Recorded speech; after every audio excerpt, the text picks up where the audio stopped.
Hey, it's day 83. Today I'm gonna review the book The Guide to the Good Life of William B. Irvine for the 10th time.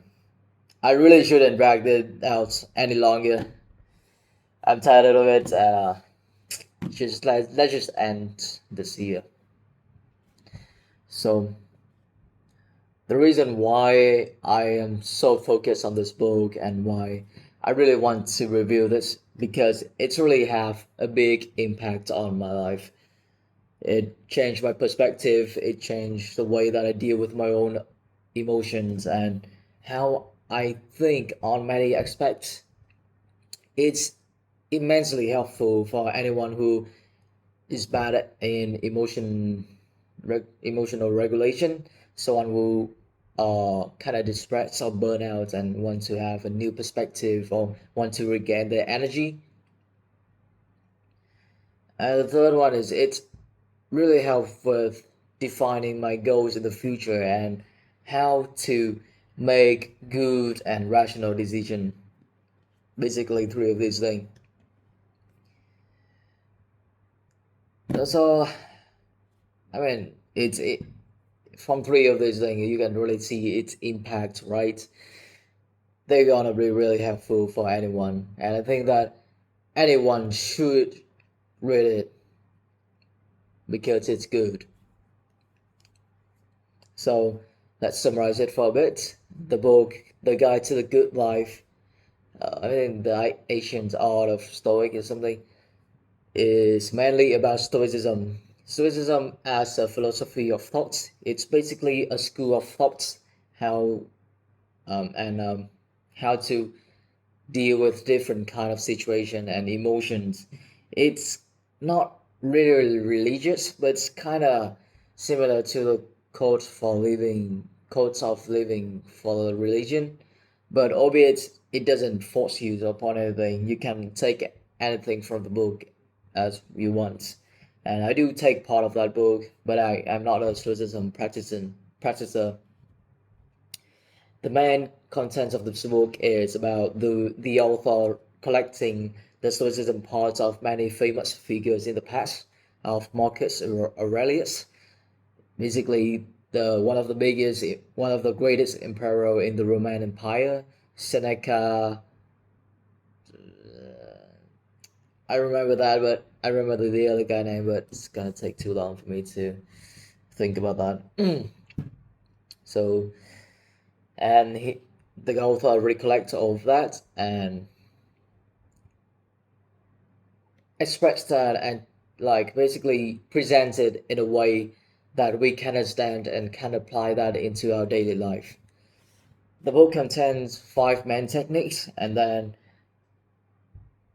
using those five main techniques to teach us how to basically tell us how to deal with different kind of negative emotions, how to be calm, how to be tranquil, how to deal with common challenges in life. And at the end of the book, the last part, the author is gonna say, is gonna talk about if this book is still relevant and how it should be applied in the modern world.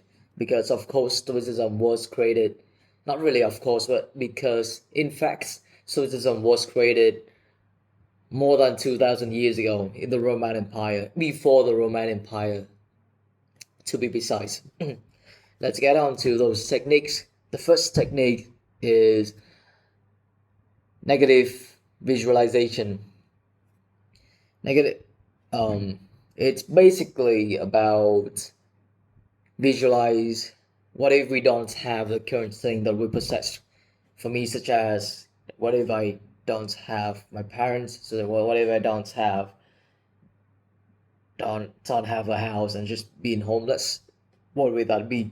Or maybe it's just to help us to be more appreciative of the life that we're currently living in and to have more gratitude of them. The second thing is about dichotomy of control. This basically to the more control we have over something, the more we should focus on them and work on them. And the less we have control over something, just don't worry too much about them. The less we should be anxious about them. Basically, to reduce the worriness, to be calm and tranquil. The third one is, say, fatalism. Basically, the applications of the second one is to help us to reduce our sense of regret or even remove that. It it's just to its its ideas is that the thing that have had happened in the past and the thing that is currently happening, not I would that would take too long. The thing that's happening in the past is beyond our control. They already happened. We can't change anything if we want, even if we regret or worried about them. So we better just stop being regretful, just learn from our past, having a fatalism view of that. The fourth one is self-denial. It's just for some period of time in the day, sometimes we should forfeit our chance for pleasure. We shouldn't, it's basically that states that we shouldn't experience too much comfort or pleasure during the day, in our life.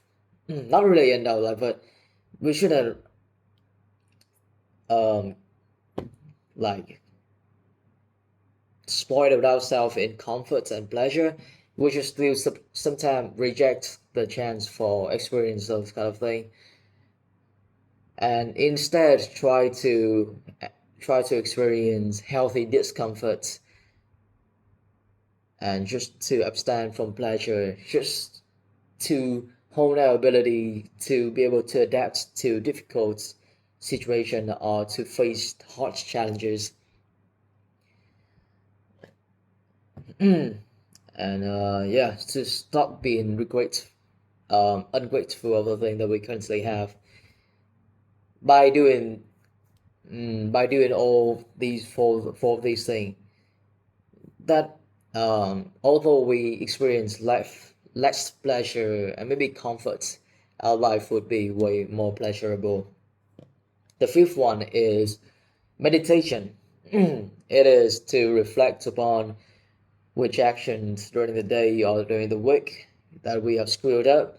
The author recommend that we should reflect daily because our practice is not gonna be perfect. Maybe someday it's gonna be okay and there's no fatal mistake, then that's fine.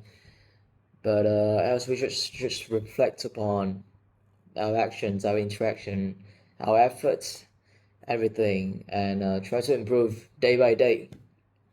The last one, the meditation, is also applied by Marcus Aurelius, one of the greatest emperor in the Roman Empire. Yeah, that's basically the five principles of this book, and it's applied to deal with how to deal with anger, how to deal with anxiety, with grief, what else? How to deal with insults from other people, whether the bad views, insults from other people and opinions,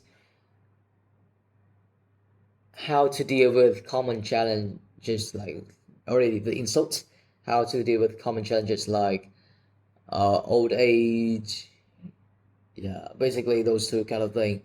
And from the explanation of the author from how to deal with old age and insults, we can apply that to other challenges of our life too. The author just only writes two of these things because it's the most common thing that we would experience, and basically to tell us a way to apply that to other situation. And again, the last part of the book is about to say if the book is still relevant. Although Stoicism have some of its idea as spiritual, the reasons of it is kind of spiritual and have certain kind of old belief.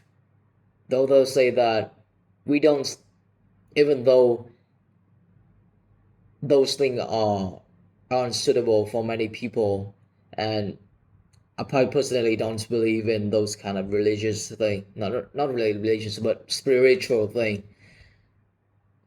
The result, the guideline, the thoughts, and the advice that the book provides is still immensely helpful and still gonna give, still gonna help lots of people life and have a long lasting impact if they are able to apply these principles. Personally, I still think that lots of the advice on the book is, I mean, good. It's suitable for my lifestyle. The author stated that there may be people that's suitable for this book, maybe people not. It depends. That's basically the review of this book, and partly the reason, the other reason why I um okay, yeah, that's basically it. The another small reason why I read this book, fun fun fact, the small reason why I read this book is because the author is was around 50 or 60 when he wrote this book, and he has a PhD in philosophy, basically a professor. So he has lots of life experiences and credibility. That's why I kind of believe him. Yeah, I wouldn't believe the content in this book if it was written by maybe a 20 or 30 years old. The books also contain lots of life advice, so it's really helpful. That's it for the 83, and yes, I'm gonna make this video the book review for the book. I think it's good. It's better than my past attempts, maybe because of my improved fluency in English. I don't know. That's it. See you in day 84.